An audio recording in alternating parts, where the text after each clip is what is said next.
Hello everyone, JDev, creator of the JDev Entertainment Network, has returned once again to give you precisely what you want, which of course would be more of me because I'm in such high demand and quite frankly, all you're going to need, especially with the coronavirus pandemic, giving you gals and guys another True Blood Season 1 episode recap video. But before I do that, it's very important, if you're not caught up with where I am recapping True Blood, so please make sure you pay attention to that episode title that's in the description.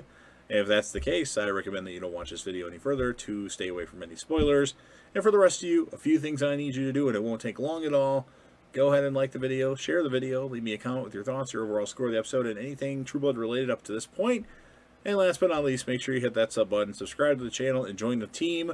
Of course, all those things help me out, and it would be greatly appreciated. I know a lot of us have a lot of extra time on our hands, so do me a favor and do that if you could. Even one thing, that'd be great. So, True Blood, Season 1, Episode 4. The title of the episode is called Escape from Dragon House. As Sookie screams for help after seeing Dawn lay there dead, Jason, her brother, shows up with a bouquet of flowers.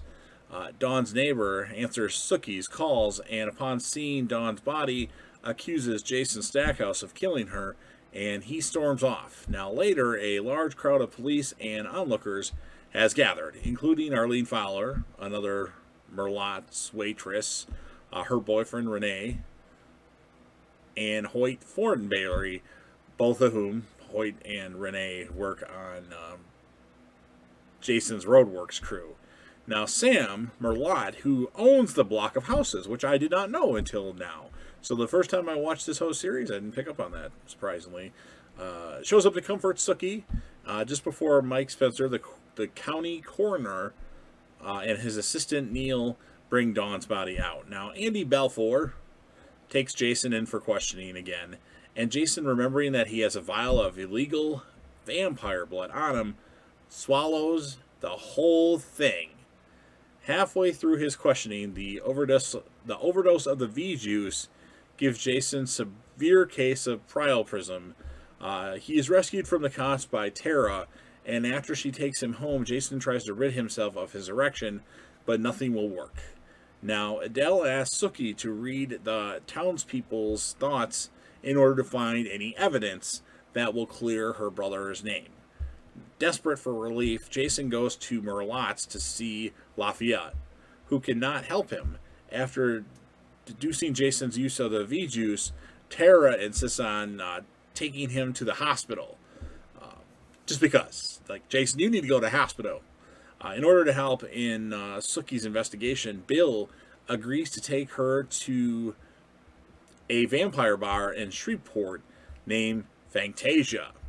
Now, Sam Merlot warns Sookie of the dangers of hanging out around in such places such as Fantasia, but she ignores them and goes anyway.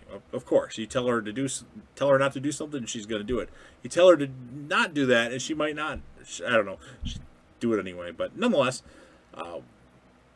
when they arrive at Fantasia, Bill and Sookie are admitted in by an old vampire acquaintance of Bill's named Pam. Yes, good old Pam. Sookie describes the bar as being like an attraction at Disney World.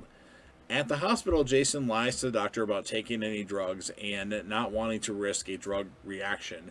The doctor uses a large syringe to drain the blood out of Jason's penis without anesthesia. On the ride home, Jason sleeps and Tara reminisces about their childhood together when Jason would protect her from her mother's drunken violence. It seems that Tara is in love with Jason Stackhouse. Now, at Fantasia, Bill and Sookie are summoned by Eric Northman.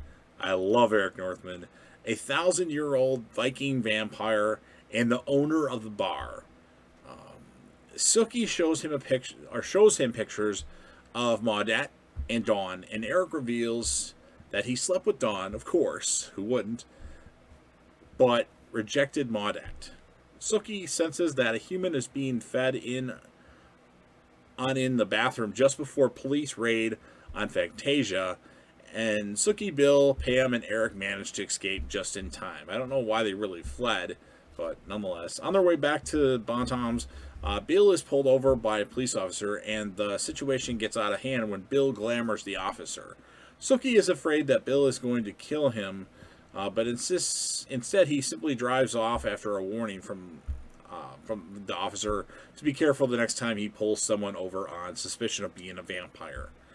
Sam lets himself into Dawn's old place, her old house, which is his place, rolls around in her sheets, sniffing and withering, and that's how the episode ends. So, interesting stuff. Now, earlier in the season, a couple episodes ago, there had been a random dog that would show up, and the stuff that Sam does makes me think he's that dog that randomly shows up. And this is nothing that this is when I first watched the show. This is my initial thoughts when I first watched it, not this time. So, weird stuff here. I really like Eric Northman's character. I mean, I like him more, obviously, because I know what happens when it's a really good character. So, score this episode, I'm going to give it an 8.4 out of 10.